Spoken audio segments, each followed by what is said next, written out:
Okay, P Valley, y'all getting a little explicit.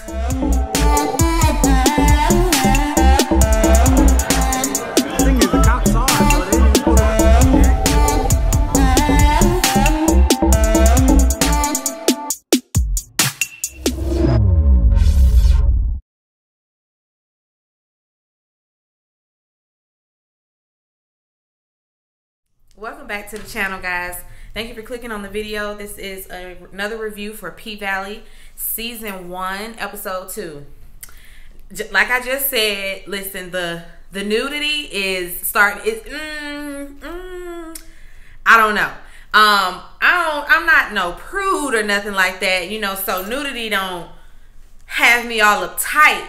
But when we start turning it into soft porn, and not even soft porn, when we start turning it into pornography, we went left. And I'm gonna need us to come on back around full circle and it be less of that and more storyline, you know what I mean? But anyway, let's get into the review. So we start off with Mercedes and Mississippi. They like having some sort of private session in the room that Clifford brought Lil Murder in last episode. So they're in there having like this S&M type of situation with this man. They calling him Massa. And I thought he was white, but we find out that he is biracial. But I don't know what that fantasy is, sir. Why you want to be called Massa, you know, whipped by these black women? Like I don't know what that is, but that's what they in there doing. Autumn, she's at the same time, she's giving her own little private dance.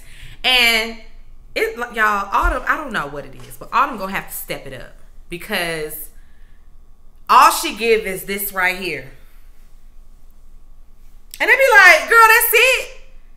That's it? Do people pay for that? Because no, ma'am. Anybody can do that. She gives nothing. I don't know what it is, but she don't give nothing. Her first dance, she kind of did her thing, but this go round when she was with this man, her private dances are always just, like they said, she's standing there looking light-skinned. That's it. But anyway, she's dancing with this guy, and she looks up and sees sees a peek what's going on in that room. And Benny Diamond come out there like, focus, you need to focus. I'm gonna need for you to pay attention to what you're doing, and less, you know, on what they got going on, because it don't concern you. Focus. Get back on your job. She's still nosy though, of course. It's Fantasy Fridays, so everybody, listen, the girls are all over the place. Everybody is dancing. You know, we get a whole little scene of a whole lot of stripping. And Act Up is on, so you know, you already know what time it is. And at the same time, the partying is going on. Mississippi, Mercedes, and the guy come out of that room. I think they call it the Paradise Room. They came out of the Paradise Room, and he come out all satisfied. So you already know what went down, or what goes down in the Paradise Room. And Mississippi, she color struck still. So we still have this colorism thing going on, where, you know, we just gonna praise the light skins, and I just, it don't sit well with me. I don't know if this is where we're gonna be, you know, for the remainder of the show. Like, we're gonna keep, you know, hinting at the colorism. We're gonna keep shedding light on it. It's fine, because it's very prevalent in our community. So it's relevant to talk about. It's bringing about conversations, I'm sure, that should be had within our community. But anyway, she color struck on him. But Clifford runs into Autumn, you know, while they're on the floor, and he asks her, he's like, listen, girl, I'm gonna need to see some ID, because I don't like, I don't know, you know, you done got paid and everything like that, but you know, I'm gonna need to have your ID on file. And she's like, I was thinking that I can get paid under the table like so-and-so. And he's like, girl, rule number 57, I don't do tax evasion, so you gonna bring me an ID, or you ain't gonna be dancing here. And she's like, I didn't think a brothel needed paperwork. And he's like, wait a minute. Ain't no hoes up in here. All my hoes is honest. Ain't no hoes up in here. Ain't no girls doing all of that. Don't worry about all that. She's like, oh, so Mississippi and Mercedes just twerking in the Paradise Room? Got it. And he's like, listen, I don't know what they doing in there. That's up to them what they do in there. But as far as you go, you ain't going to be dancing nowhere if you don't bring me no ID. Okay, Summer's Eve. And so that's clear. She better have that ID the next time he see her. Then backstage, the dancers, they in there. Somebody has some rank, somebody has a rank pocketbook, and everybody's trying to find out who the culprit is. So they in there spraying around. And Autumn, she walks in, and another dancer notices that Autumn goes into a bathroom stall to change. She's like, you still going into the bathroom to change your clothes? Like, she tried to like call her out and make a joke out of it. And Mercedes was just like, girl, I don't care nothing about that. I ain't finna be here in about a couple of more weeks. It's it. That's it. I'm done. I'm retiring. She can do what she want. While she's in that stall, she, of course, gets her a little nip out her bag. She take it to the head. At the same time, we see two other dancers in the stall next to her getting it in. Well, they making out, but they in there doing what they got going on.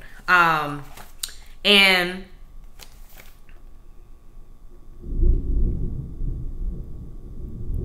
oh, y'all hear that thunder?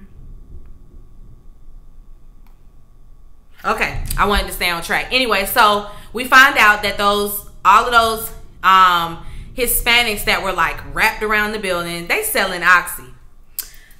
Big Al, the dude that helps him out, in the kitchen, or he was helping him out with that side of the business, and we found out his name is Big Al, and Big Al told him, listen, we gotta pay on this loan, on this, I guess it's a business loan. I don't know, but they got to pay back on that loan. They're past due, and they owe $55K. So, I don't know where they're going to get it, who they're going to get it from, but somebody got to make something happen, or they're going to get put out.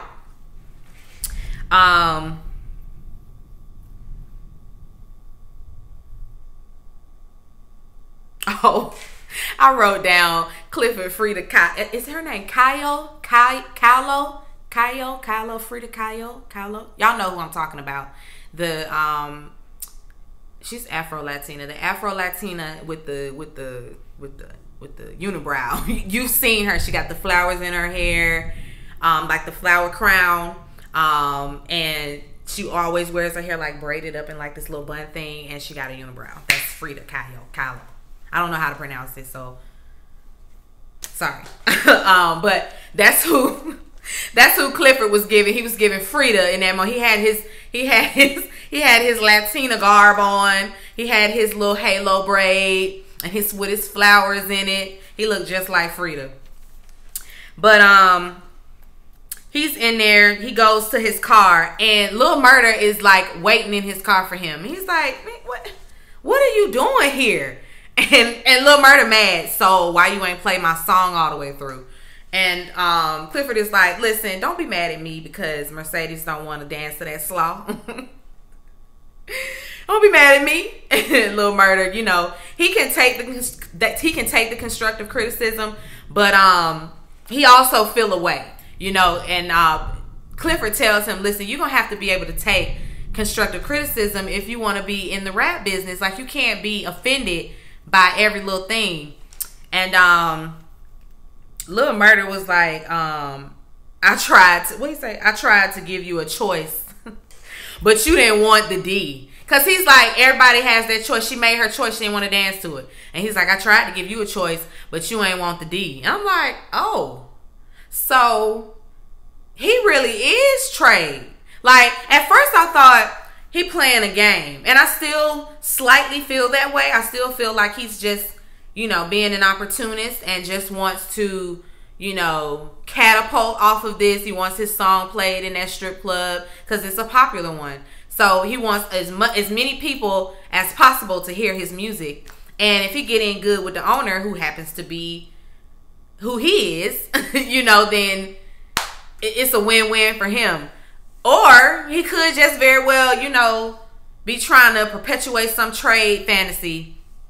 But whatever is going on, Clifford, at the same time that the guy's talking, he's like reminiscing on their little tryst in the Paradise Room. So, yeah, okay, I'm gonna play your stuff. You know, they kind of sweet on each other, I believe. Moving on. Mercedes, she's on a run through the neighborhood. I was gonna say she got her puppy, but that was a big behind dog. Big ass dog on a big chain. But she running with her dog, and her neighbor is outside fixing his car, and neighbor is fine. But neighbor outside fixing his car, you know, so she's just, you know, roll up on neighbor and tells neighbor about her last dance. Or actually he heard about it or something like that. But he said he gonna pull up, and she's like, "You are? How you gonna do that?" Because he got on a house arrest bracelet, which means he ain't going nowhere. But he say he gets it off and puts it on somebody. You know, he done worked it out how to get in and out of his house without notifying the parole board. But she leaves him, you know, and goes on in the house. Patrice is calling her. Patrice is her mom. Patrice calling her, blowing her up, and left a voicemail talking about, "Where you at? I thought that you was coming down here to bring your tithes. Where are you?" So she's still on her mess, still on her BS, and Mercedes is not answering the phone. Not at all. I'm not answering your text, not answering your phone call, none of that. Stop calling, Patrice. Patrice is interrupted though by her assistant at the church. She's at the church, and she's interrupted. And, you know, the assistant's like, "Well, choir rehearsal is about to start. We need you to come on back." Before she leaves, Pastor come in there. So, Sister Patrice, I thought that your daughter was coming by today with the tithes. So, have you talked to her? And, you know, like pressing her to get more money out of that girl. And she willing to do it. She is willing to do it. And he promising her the pulpit. I think I see the pulpit on you. I see that for you if you get me what I want. What? That don't even make sense, Pastor. That don't make sense. But that's how he is, and that's who he is, and that's why his mom, that's why Patrice the way she is. Anyway, Autumn, she back at the hotel. Well, not her hotel, but her apartment, whatever you want to call it. She's back there, and we see her go and get on the phone with FEMA. She calls, uses the payphone and calls FEMA, and she's asking. She has all of these different IDs with her, and so she starts asking about all these different people. But these are aliases of her. So it's like, what do you have? What do you have going on that you need 3 and 4 and 5 fake IDs? What were you doing? Anyway, one of the people she called, she say, "Okay, have you heard anything about Lakeisha Savage?" And the person is like, "Oh yeah, we found this person and they're deceased." So she keeps the ID. Then she asks for two more people, and they cannot be found. So she just tosses those IDs. Whoever Lakeisha Savage is, she just done took her identity straight up. So her name isn't even really Haley. I forgot to tell y'all that too. When she was talking to Andre, the guy that was taking her picture, she told him what her real name is, but it ain't even Haley. Unless she told him the real name, and you know, the rest of these are aliases. But she got aliases, so how are we supposed to know? Anyway, the man that was taking the picture, Andre, he's, you know, back at his hotel room looking through the pictures he took, and comes across the picture of Autumn he took, and he puts it into a separate file. I'm like, he is a creeper. What are you doing? Like, he's enamored with her for whatever reason. But he is. And next we see he's like out on this plant, well, on this farm, and the fields, you know, like it's like rows and rows and rows of cotton. And he's out there taking pictures of it. And this white man comes out of the plantation, that is his home. He comes out of there, go on and pick it. And he turned around like, "Do what? Say what? Oh, go on and pick it. Go on and pick you some. Don't just take pictures of it. Go on and pick you some." Lots of people come by here and want to pick the cotton and take some back for them, you know, as a souvenir. Go on and pick you some as a souvenir. No, thank you. I'm good on that, white man. I'm good on picking your cotton. The nerve. Like, I was really floored. Like, did he really ask him that? No, excuse me. Told him, go ahead and pick it. Pick these, Mr. White Man. You pick it. You don't tell no black man to pick some cotton. Anyway, he's an attorney, by the way. He's not a realtor. And his clients are these 3 brothers, 2 of whom white. The other one, of course, is the biracial man that from the strip club. That's their other brother, their half brother. And he needs all of their signatures on a piece of document so that they can move forward with a casino that they're trying to build.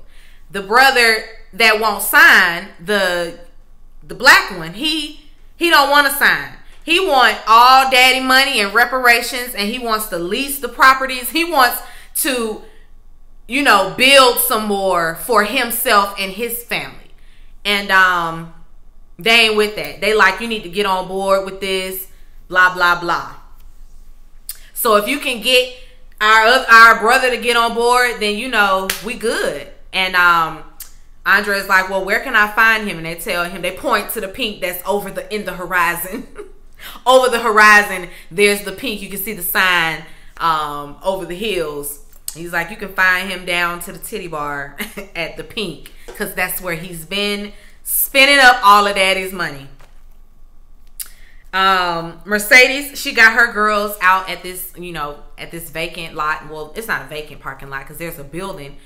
And the girls are like, Miss Sadie's, Coach Sadie's, like, we really finna, bust it down on the asphalt. Like, why you got us out here? And one of the other girls, I guess she might be the captain. She's like, check up, ladies, check up.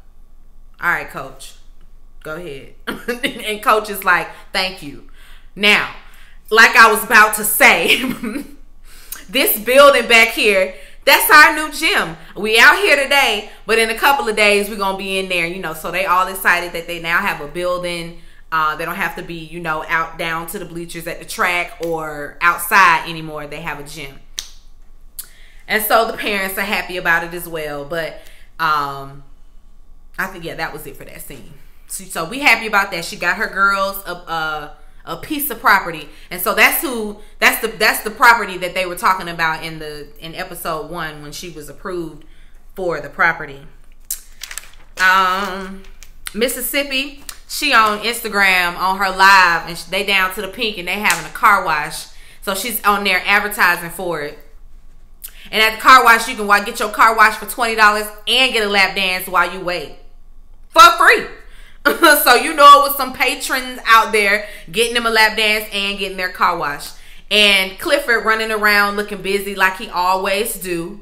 And of course, he's reminded again from Big Al, listen, we got that loan, we got this loan, we got this loan, we got to pay. We need the money.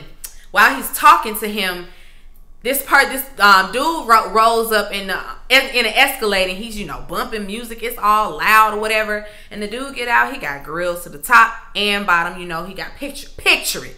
Picture your seasoned hood nigga. Velour suit, he gonna have that. A chain that's blinged out, he gonna have that. Grills to the top and the bottom, he gonna have that. Earrings in both ears.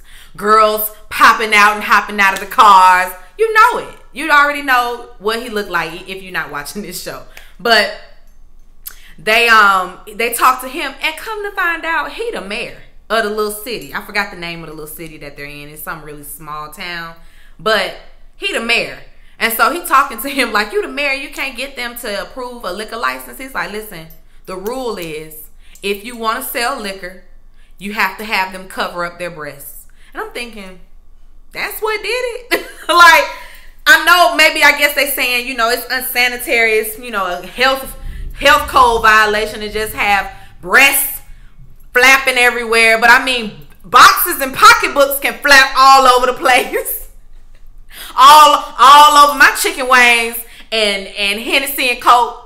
But I can't, but the girls got to put on a bra? I don't get it. I don't understand, but whatever. he know the rule. He like, listen, you either follow my rules, or you don't have to have no establishment. We can shut it down. I can call who I need to call and let them know right now what you got going on. The extra business that you have back in the back, yeah, we can talk to them about that. You got plenty violations that we can discuss with the sheriff. And if you would like for me to do that, we can. And he's like, nope, no need for that. We gonna clean your car real good.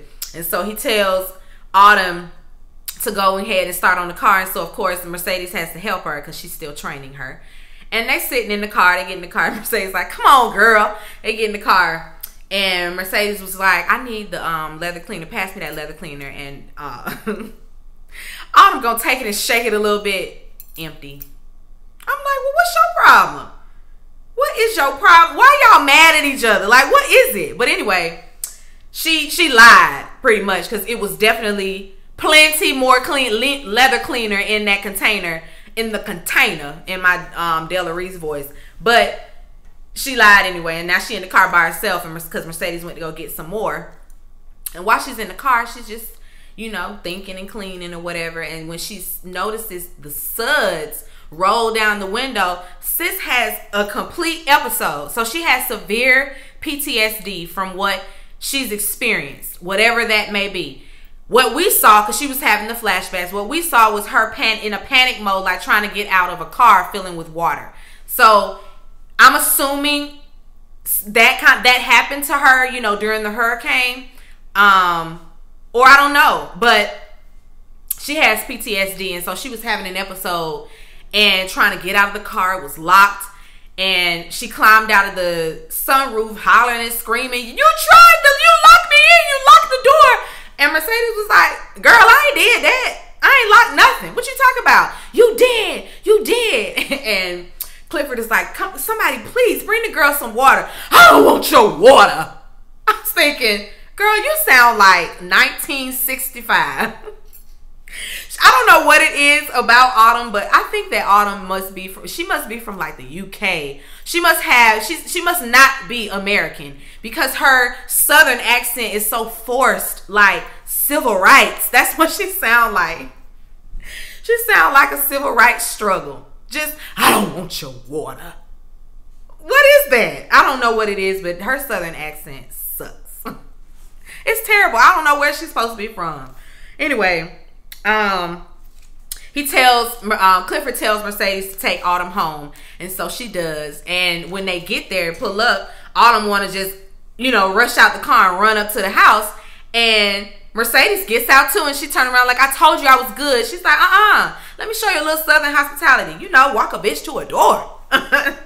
So she gets to the door and tries to peep in a little bit, and Autumn, you know, tries to close the door on her, and Mercedes sticks her foot in the door like, girl, ain't you gonna offer a bitch a red drink or nothing? You ain't gonna do nothing? I don't do Kool-Aid, and slams the door. And Mercedes was like, you don't do curtains neither, because sis got newspaper taped up to all the windows. So she clearly running from something. It's just she's not opening up at all.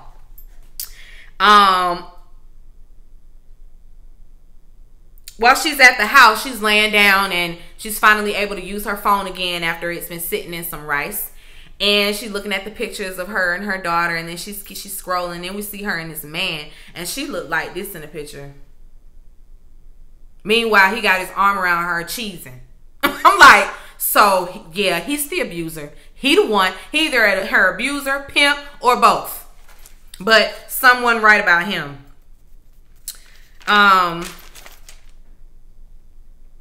Then we see she's at like this computer lounge / laundromat, because it's a lady folding clothes behind her. But she's on the computer trying to transfer some money, and she transfers $9,000 to Lakeisha Savage.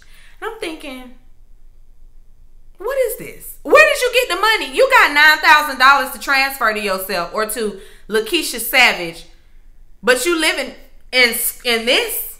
You living with just a little mattress on the floor?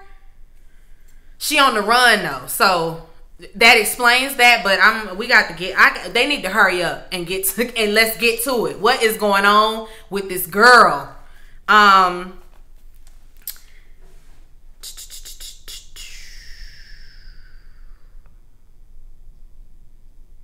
on.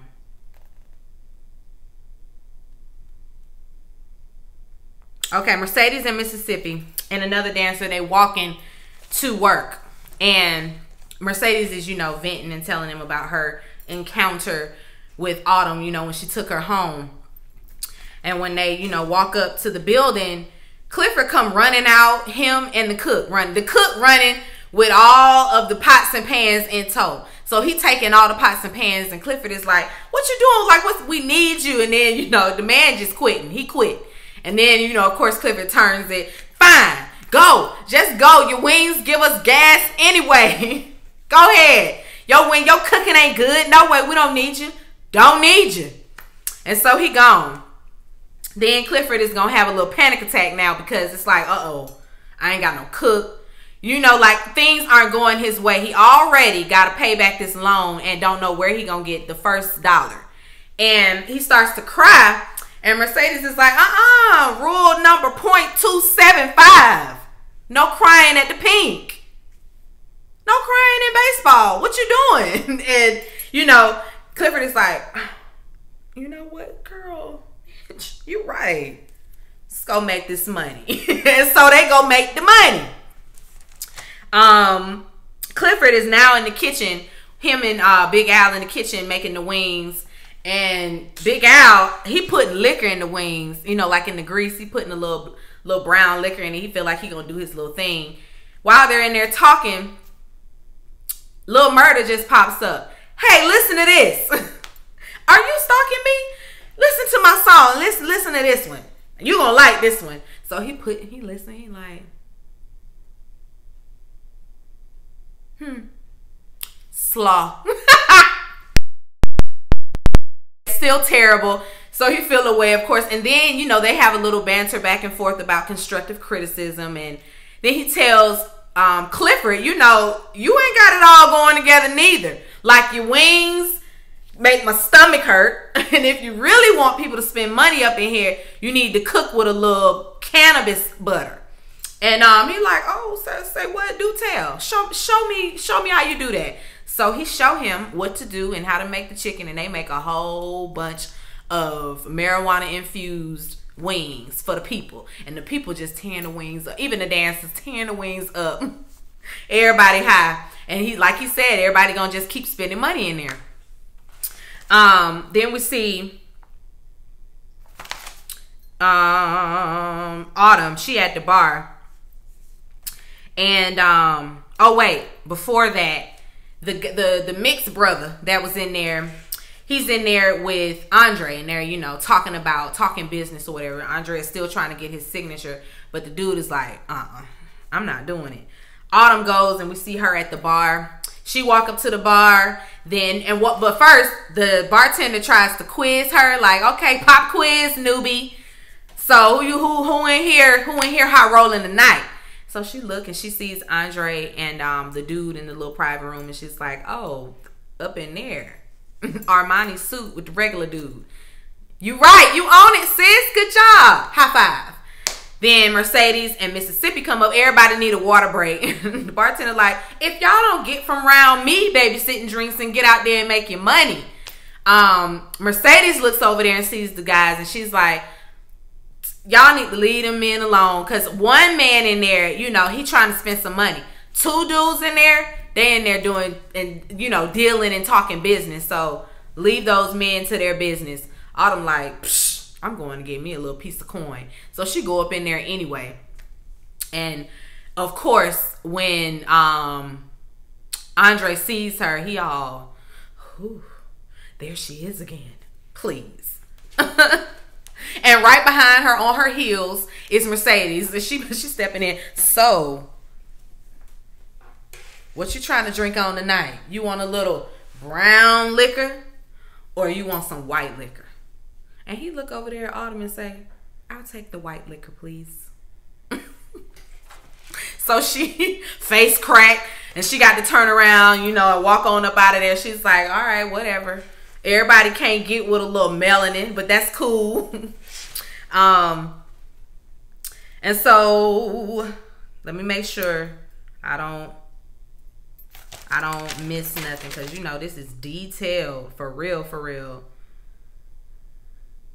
Autumn is in there with the two guys. And so while they're dancing, while she's dancing, they're talking. And they just talking business. And Autumn is eavesdropping, listening to everything. So she finds out, you know, how much money they're going to stand to make. The fact that and I think it was like 10 million or something like that. How, you know, the fact that they're going to build that casino. She's just listening to it all.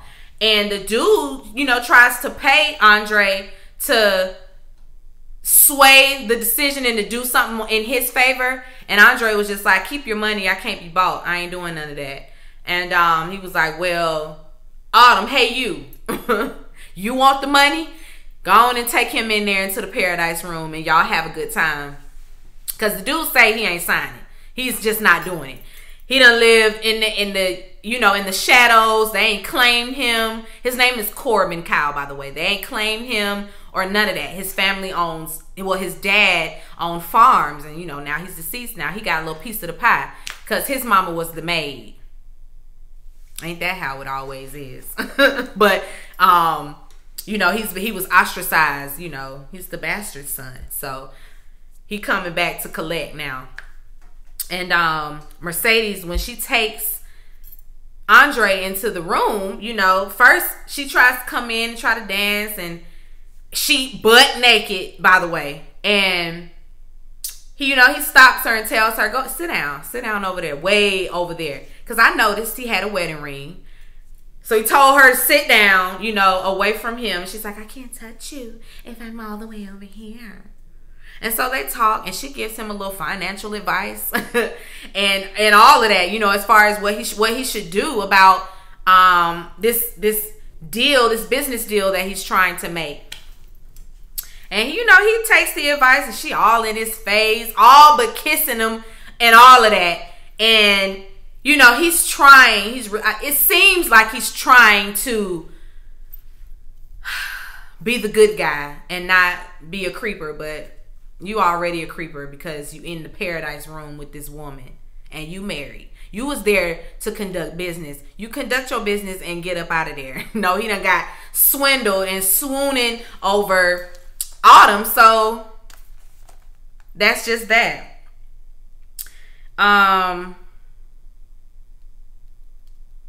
Oh, and he noticed he's feeling all on her. He noticed her C-section scar. And then he starts to unbutton his shirt, and he's like, did it hurt? And he's like, mine hurt. And he got this scar all the way down his chest from being, I guess, he said he was born with his heart outside his chest. That's probably a lie. But that's what he told her.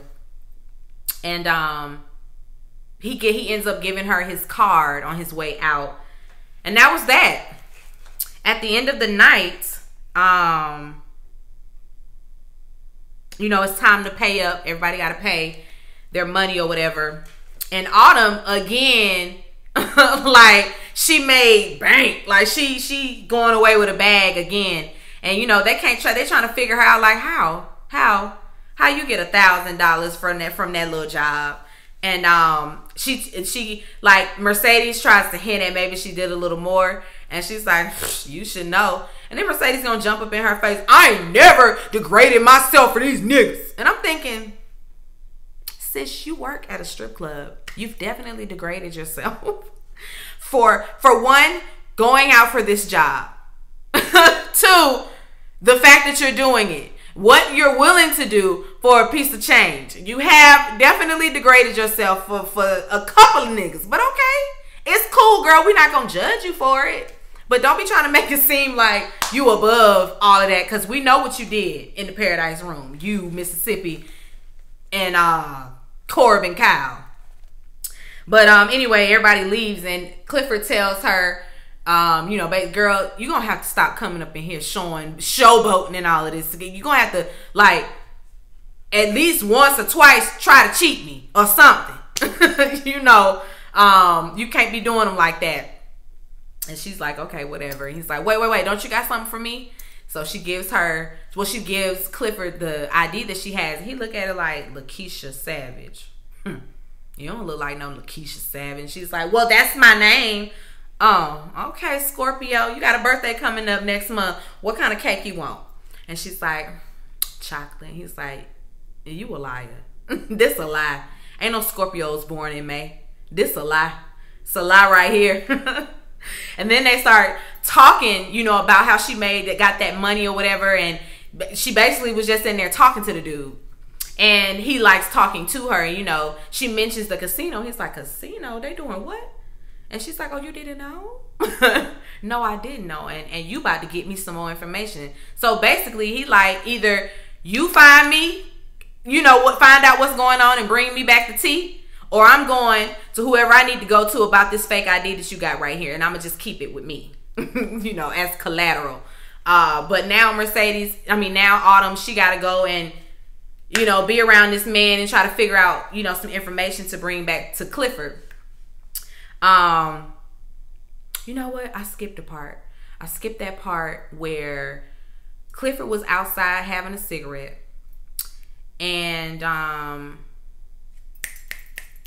Mercedes walked up on him. It was a little short scene. It wasn't meaningful. But they had a little moment, you know, basically, because he's feeling defeated. You know, she just was like, I don't follow every one of y'all. No, wait. I got to try to get my southern accent together. I don't follow every one of y'all rules. Never broke one of them, not one time. I could not be able to do that. I feel like a slave or something talking like that. But anyway, never mind that. When he makes her, you know, he's like, you're going to have to do this. And so she agrees, you know, reluctantly, because he going to turn her in if she don't. And that night, we see Andre on the phone at his hotel room. He's talking to his wife, you know, just filling her in on, you know, what's going on. And he gets a call from Autumn. She done called the man. And she called him, you know, talking to him. And then she starts, it's hot, y'all, sorry. She starts fondling herself on the phone. So now as soon as he figured out that it was her, he quickly hung up with his wife. Quickly, I gotta call you back. I gotta call you back. Bay on the other line. And get on the phone with her, and they have a whole little phone sex session. And she brings him to a climax and hangs up on him. Click. And so now he just left like that. Just in the throes of masturbation. I was like, this is a lot, okay? This is a lot. This episode, the first one, we got a lot of dancing, a whole lot of stripping. This one, they showing me penises and pocketbooks and all these things that I didn't think that I would ever see on television. Granted, it's stars, and, you know, I guess your kid's supposed to be in bed, so. And granted, mine are every time I'm watching this, but still, it's a lot. It's a lot. I'm excited about next week, though. Hopefully, we'll get more into her past. Like, I need to know some details. I need some scenes where it's some words happening, you know, some dialogue, so I can figure out, you know, what's going on with this lady. I done got hot under this light. Sorry, y'all. And this wig. You know how it is. That was it for the episode, guys. I hope that you enjoyed. Be sure to rate, comment, and subscribe to the channel. It's Call Me Busby, and I'll chat with you later. Peace and light.